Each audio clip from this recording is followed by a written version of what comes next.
The Lost Tribes of Israel. What happened after the Assyrian captivity? The Assyrian conquest, 2 Kings 17 verses 6-18. The fall of Israel to Assyria was a direct consequence of the nation's persistent idolatry and disobedience to God. 2 Kings 17 verse 6 records the event. In the 9th year of Hoshea, the king of Assyria took Samaria and carried Israel away to Assyria, and placed them in Hala and by the Haber, the river of Gozan, and in the cities of the Medes. The passage goes on to describe why this judgment occurred. The Israelites had turned away from God worshipping false idols, v. 7-12. They rejected God's prophets and his covenant, v. 13-15. They practiced child sacrifice, divination and other abominations, v. 16-17.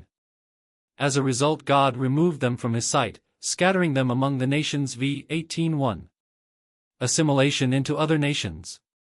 Some scholars believe the 10 tribes were absorbed into Assyrian and surrounding cultures, losing their distinct identity over time.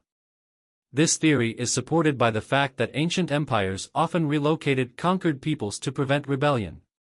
2. Migration to distant lands.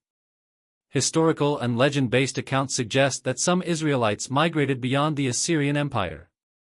Some possible locations include the Middle East and Persia. Some tribes may have settled in what is now Iran and Iraq. Africa, the Lemba people of Zimbabwe and South Africa claim descent from ancient Israelites.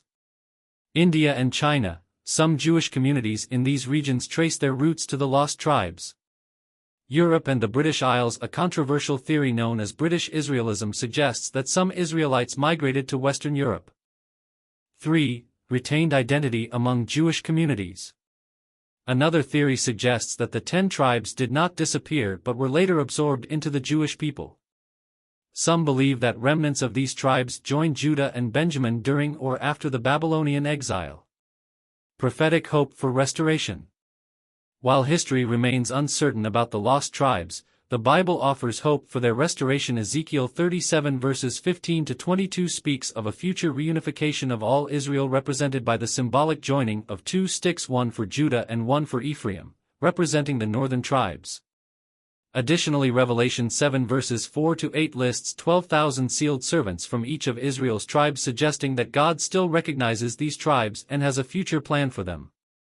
The fate of the lost tribes of Israel continues to intrigue historians, theologians and researchers. While their exact whereabouts remain uncertain, biblical prophecy hints at their ultimate restoration. Whether they were assimilated, scattered or preserved in hidden communities, one thing is clear: God's promises to Israel endure, and his plan for his people is not yet finished.